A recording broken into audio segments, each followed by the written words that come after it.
The 5th Annual Mass of Hope and Healing, a liturgy planned by survivors for survivors. Addressing the gathering as homilist was a survivor himself, Father Jeffrey DILLON. I am here to say, I am Jeffrey, and I am a survivor of priest sexual abuse.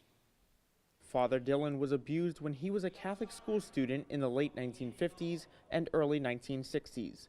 The people who organized the Mass, the Brooklyn Diocese Survivors Advisory Committee, selected him to speak. Father DILLON is pastor of Our Lady of Light Parish in St. Albans, Queens. He said last night that the struggle to overcome the evil impact of abuse never ends. It is not over for the victims' survivors. They have to cope every day of their lives with the devastation that they have endured.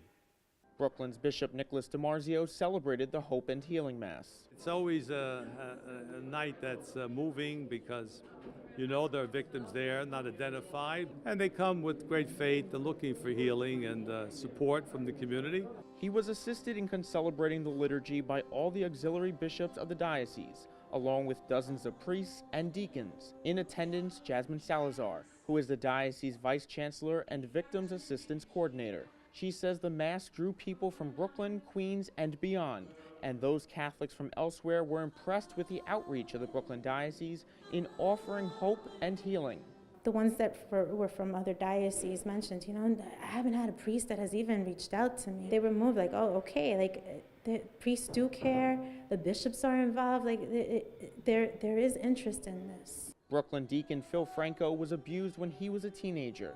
He said what the diocese is doing is a big help for survivors to overcome a natural fear. At one point or another, every victim was afraid to come forward. They was afraid who would say what. They were afraid who would believe them. And then when you see a church filled with hundreds of people, priests, deacons, faithful, it's an affirmation that you're not alone, and the church is truly a communion. It's truly one.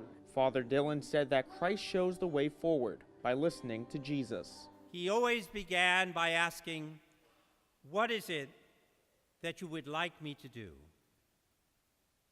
What the survivors would like is for the leaders to listen to them. In Bensonhurst, Brooklyn, Tim Harfman, Currents News.